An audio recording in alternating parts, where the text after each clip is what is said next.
दर्शनम् कल्पतरु दर्शनम् ज्ञानपीठ महासंस्थान सिंहासन दर्शनम् மாற்றவே முடியாத இந்த எக்ஸ்ட்ரீம் விஷயங்களை ஆழ்ந்து இனிமையாக ஏற்றுக்கொள்வதுதான் புத்தி. ஆழமா புரிஞ்சுக்குங்க. ஜீவன் முக்தியினுடைய பல்வேறு பரிமாணங்களை புது கோணத்துல உங்களோடு பகிர்ந்து கொள்ளுகின்றேன். மாற்றவே முடியாத விஷயங்கள் சிலது இருக்கு. மரணம், ஓல்டேஜ், நம்முடைய வாழ்க்கையின் போக்கினாலேயே இயற்கையினாலேயே அது நடந்தாக வேண்டும். அந்த விஷயங்களை ஏற்றுக்கொள்வதுதான் புத்தி. ரொம்ப கிரேஸ்ஃபுல்லா இனிமையாக அவைகளை ஏற்றுக்கொள்வது, இதுதான் வாழ்க்கையின் போக்கு. ஏற்றுக்கொள்ளுகின்ற மனப்பாங்கு புத்தி. இப்போ மாற்ற முடியாதவைகளோடு சண்டையிடுவதனால அவைகளை மாற்றிவிட முடியாது. ஆனால் எதையுமே மாற்ற முடியாதுங்கிற ஒரு மன அழுத்தமும் டிப்ரெஷனும் நமக்கு வந்துடும். அதுதான் பிரச்சனை. அந்த மன அமைப்பிற்குள் விழாதீர்கள். உங்களுடைய வாழ்க்கையை பார்த்தாலே உங்களுக்கே தெரியும். மாற்றக்கூடிய பலதை மாற்றாமல் இருக்கிறது, மாற்ற முடியாத பலதோட முட்டி மோதிட்டு இருக்கிறது. சக்தி முழுக்கவும் மாற்ற முடியாத விஷயங்களோட முட்டி மோதுறதுக்கே செலவாயிடுறதுனால மாற்றக்கூடிய சின்ன சின்ன விஷயங்களை கூட மாற்றாமலேயே தன்னம்பிக்கை இல்லாமல் விழுந்து கிடப்பது. மாற்றக்கூடியவைகளை மாற்றும் சக்தி, மாற்ற இயலாதவைகளை ஏற்றுக்கொள்ளும் புத்தி. சில பேர் என்கிட்ட கேட்கறது உண்டு, சாமி எனக்கு தெரியல, நான் என் வாழ்க்கையில் இப்போ சக்தியை நிறைய உபயோகம் பண்ணணுமா புத்தியை நிறைய உபயோகம் பண்ணணுமா? ஒரு சின்ன நுட்பம் இருக்கு. ஆழமான ஒரு தியான ரகசியம், தியான சத்தியம். நீங்கள் உங்கள் வாழ்க்கையில் இப்போ மாற்றிக்கிட்டே போகிற சக்தியை உபயோகம் பண்ணணுமா இல்லை ஏற்றுக்கிட்டே போகிற புத்தியை உபயோகம் பண்ணணுமா? இது ஒரு பெரிய கன்ஃபியூஷன் வரும் ப்ராக்டிஸ் பண்ண ஆரம்பிக்கும் பொழுது. நல்லா புரிஞ்சுங்க.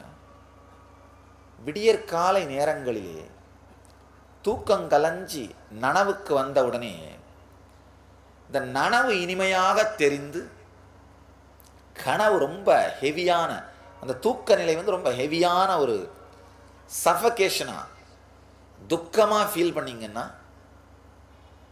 அது ஹெவியாக இருந்து இது ரொம்ப ரிலாக்ஸ்டா, அப்பா முழிச்சுக்கிட்டேன் பரவாயில்லப்பா, இது அந்த நைட் மேர்னு சொல்லுவோம்.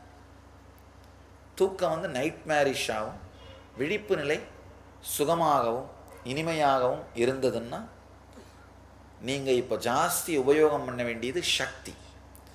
உங்களுடைய மாற்றக்கூடிய பல சக்திகள் இயங்காமல் புதைந்து கிடக்கின்றன. அப்போ நீங்கள் இப்போ உங்கள் வாழ்க்கையில் பல விஷயங்களை மாற்றலாம்.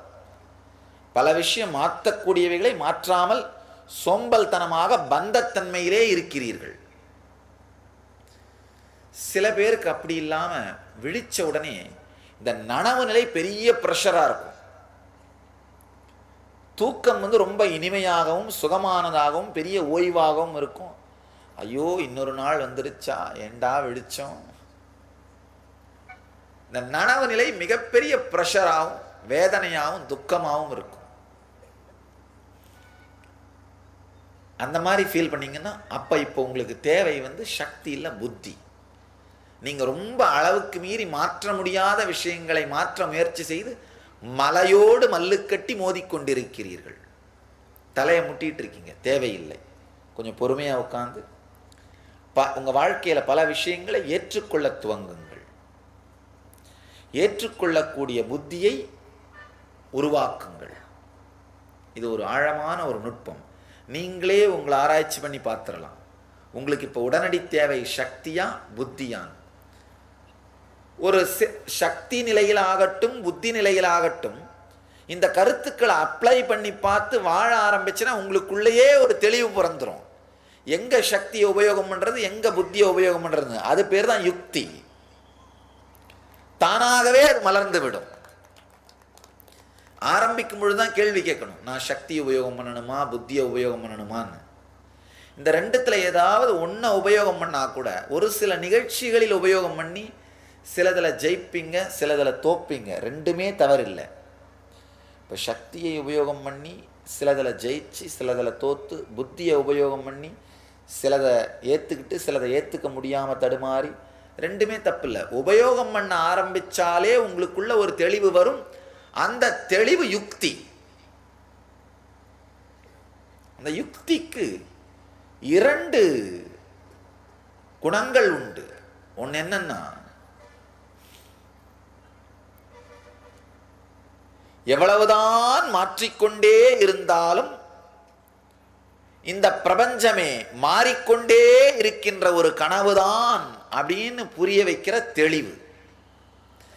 நீங்க மாத்தினாலும் ஏத்துக்கிட்டாலும் வெளியில நடக்கிற உலகமாகட்டும் உள்ள நடக்கிற உலகமாகட்டும் 2 உலகமுமே மாறிக்கிட்டே இருக்கிற ஒரு பெரிய கனவு அப்படிங்கிற தெளிவு நமக்குள் மலரத் துவங்கும். அந்த தெளிவு தான் யுக்தி. அந்த தெளிவு வந்தால் என்ன ஆகணும், நல்லா புரிஞ்சுங்க.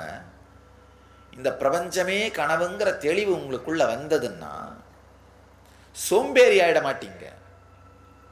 உண்மையில் சோம்பேறி ஆயிட மாட்டீங்க. பந்த வைராக்கியம் உருவாகும் நினைக்காதீங்க. பிரபஞ்சமே ஒரு பெரிய கனவுதான் அப்படிங்கிற தெளிவு உங்களுக்குள் வருமானால், உங்களுக்குள்ள இந்த யுக்தி மலருமானால் யுக்த வைராக்கியம் மலரும். என்ன நடக்கும்னா, நீங்களும் இந்த உலகத்திற்கு உபயோகமாக இருப்பீர்கள், இந்த உலகத்தையும் உங்களுக்கு உபயோகமாக மாற்றிக்கொள்வீர்கள். உண்மையில் இந்த பிரபஞ்சமே கனவுதான்னு தெளிவு வரும்போது என்ன ஆகுனா, ஆட இதுக்காகவாப்பா போய் நாம் இவ்வளோ கஷ்டப்பட்டோம் அப்படிங்கிற ஆழமான அமைதியும் தெளிவும் உங்களுக்கு ஒரு வந்ததுன்னா, சம்பாதிக்கிறதுக்காக இந்த உலகத்தை உபயோகமாக நீங்கள் மாற்றிக்கிறதுக்காக பட்டுட்டு இருந்த கஷ்டங்களும் இல்லாமல் போய், கஷ்டம் இல்லாமலே இந்த உலகத்தை உங்களுக்கு உபயோகமாக மாற்றுறது எப்படின்னு தெரிஞ்சுப்பீங்க. அதே மாதிரி இந்த உலகம் உங்களுக்கு உபயோகமாக மாற்றிக்கிறதுக்கு இந்த உலகம் எவ்வளோ கஷ்டப்பட்டுட்டு இருந்ததோ அதுவும் போய் நீங்களும் இந்த உலகத்திற்கு உபயோகமாக மாறிடுவீர்கள். ஜென்ம ஜென்மமாய் செய்த தவமோ